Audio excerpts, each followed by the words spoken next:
This turned up in the post recently. So today I'm going to talk about the 3 main reasons, some might say excuses, that I binned off my trusty old Wahoo ELEMNT Bolt for the Garmin Edge 1040 Solar. And also, I'll let you know the real reason why I did it. Okay, let's go. But first, a quick unboxing.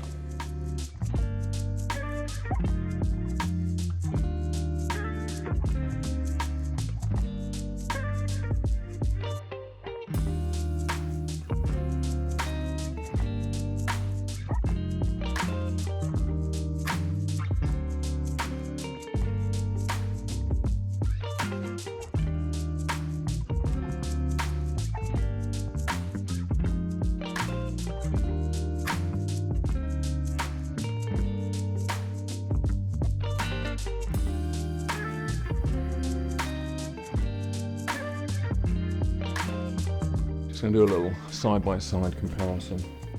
Yeah, a little bit of a difference between those two. Okay, so excuse number 1, battery life. In my old Wahoo ELEMNT, I have had this now for maybe getting on for 6 or more years, I think.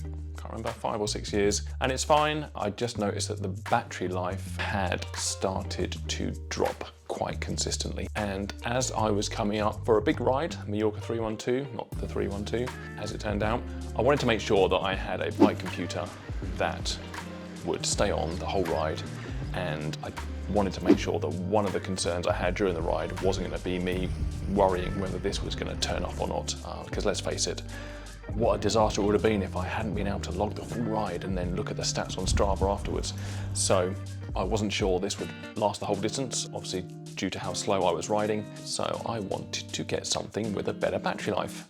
And although I already had within my hands the Sigma Rocks, which I've been testing out, I decided not to go with that, but instead buy something else, and I chose the Garmin.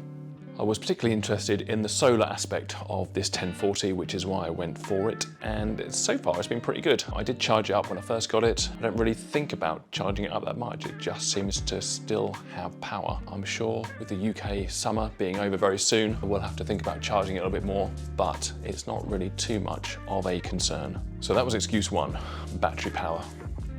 Excuse number 2 was, I don't know if you can guess, but size.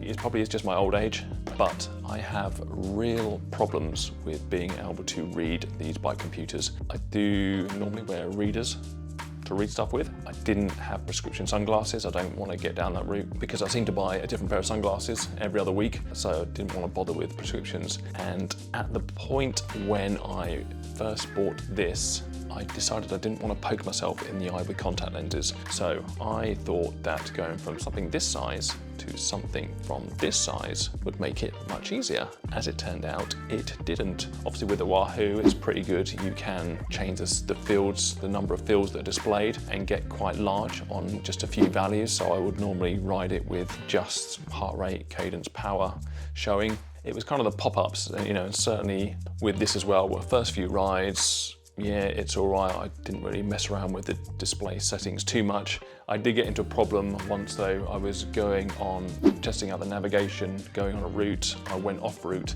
and it just popped up with a message which I couldn't really read. So I just randomly pressed one of the buttons, which I then figured out later on was the reroute option, which basically led me on some really random route right through the center of this busy town, which I wasn't thankful for.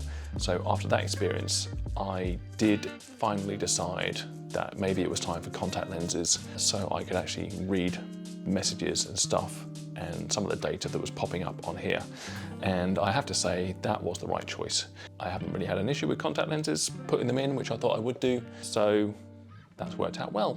But obviously, if I'd have just gone for contact lenses in the first place, something this size would have been fine. Okay, excuse number 3. I guess this one's legit, right? One of the things I was particularly interested in this one was the Climb Pro feature. So as you're coming up to a climb, it popping up with some of the things like the profile of the climb, the gradient, how much elevation is left, how far you're into it, the distance left. I was keen to try that out. Now, I know at the time I bought the Garmin, they did not have the option on Wahoo for it, but I guess they knew I was buying one because just shortly after it, they brought out the Summit feature on Garmin. Now, thankfully, or not, the version of the Bolt that I had would not support the new Summit feature, so if I'd have wanted it anyway on the Wahoo, I would have had to have bought a new head unit regardless. I did also consider the Hammerhead Karoo one because that's got something very similar, but of course, as Hammerhead are part of SRAM, and I'm never spending another penny on SRAM, that went out the window straight away. I have tried it out a few times, I do quite like it. I have noticed there's a few nuances whether you're riding with a preloaded route on versus whether you're just out riding. There are a little bit different in the way that it gets displayed on the Garmin, but I'll have a look at that in another video.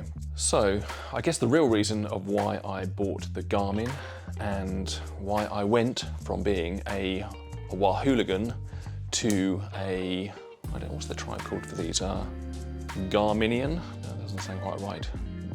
Garminista? I like Garminista better. Why I went for that is just because I wanted to, basically. I wanted to try it out. I do think I did have a legitimate reason with the battery levels in this. I think this did need replacing at some point. It still works on most of the rides I do, but it was starting to lose power. I did have a few other options though, but I guess the main one was the climb feature and just trying that out. And so far, I'm pretty happy with it. I have recently borrowed the new version of this, which is that one. And I'm now interested to try this one out and compare certainly the Summit feature versus the Climb Pro feature on these two and see how they go head to head. So stick around because that will be coming out soon.